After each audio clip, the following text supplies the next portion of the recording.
Hi, my name is td-spe113-info-fall11 and I'm a part of Group 3. As you know, it's the time for gift giving and it's almost here.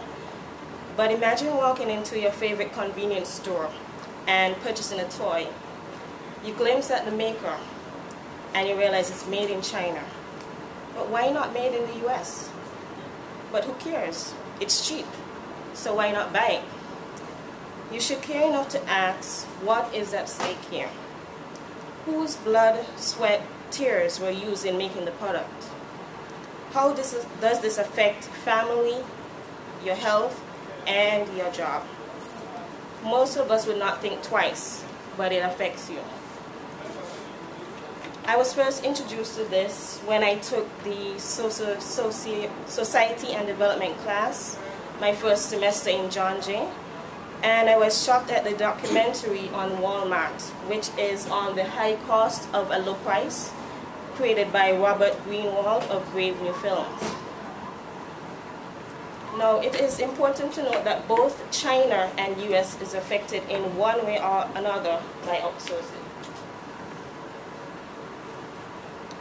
What I plan to do today is inform you on the effects of good or bad on the relationship between China and US in terms of outsourcing, and what you can do is draw your own conclusions on whether the relationship is harmful or beneficial.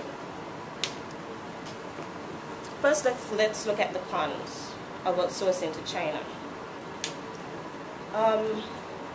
Many employment and business possibilities are housed in China, which in turn reduces employment opportunities in US, business structures in US exports and opportunities in other countries as well.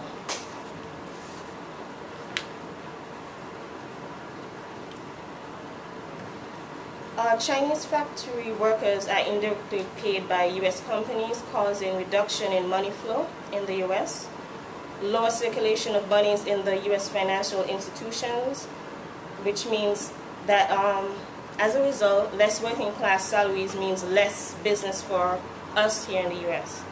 It also, in effect, contributed to the recent US recession. And also, the trickle-down effect means that it's detrimental to Chinese workers. As mentioned in the Walmart documentary, The High Cost of a Low Price, one of the Chinese workers, a female, she said that she worked from 7:30 a.m. to 10:30 p.m. 7 days a week for less than $3 a day. That's, yes, you heard right, it's $3 a day. And this is all to keep production costs low here in the US. And out of that $3 a day, she also has to pay rent. And this is not a choice. She has to pay rent, whether or not she lives there. And as a result, also, the Chinese workers are forced to lie during inspections. They are rewarded if they lie, and they are punished or fired if they do not. Now let's look at the pros. As you can see from the slide, these are products that are made in China. Many of the products and services by China are ridiculously low, which in turn keep production costs low as well. And low production costs equals increased profits for the US companies. For example, the iPod in China, it is assembled for $4 and then sold in the US for $300. This is according to the Financial Times information on ChinaDaily.com. And a Barbie doll, which was made for 35 cents, is sold for $10 in the US. In Walmart, a toy that is assembled for 18 cents is sold for $15. Most of these jobs are taxing on the body, so it is oftentimes rejected by many of us living here. And to fill in the gap, they would turn to outsourcing. And that is why they choose China. A testimony by the famous talk show host, writer, and actor, media critic, and stand-up comedian Jon Stewart. He tested out this by working on a Mexican farm, which is similar to what the Chinese have to go through. And he almost fainted due to the intensity of the job.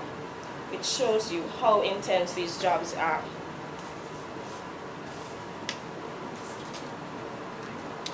In an attempt to keep profits high, Chinese are paid $3 per day, or equivalent to $90 per month, and they have to work 7 days a week for 15 hours a day.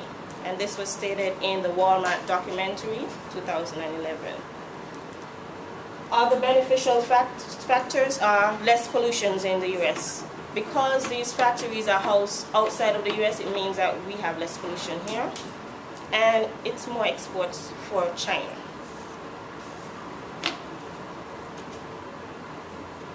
To sum up my discussion on the issue, we look at both sides of the spectrum, which is Chinese view and the U.S. view. And we made pointers on the positive and negative effects on both the U.S. and China. And we must make note that no system is void of pessimism. In the end, we should decide on the best move forward for both parties. And I will end with the quotes, two quotes by Barack Obama, provided by brainyquote.com. Now, anybody who thinks that we can move this economy forward with just a few folks at the top doing well, hoping that it's going to trickle down to working people who are running faster and faster just to keep up, you'll never see it. And the next one, we gather to affirm the greatness of our nation, not because of the height of our skyscrapers, or the power of our military, or the size of our economy. Our pride is based on a very simple premise, summed up in a declaration made over 200 years ago. Thank you for listening.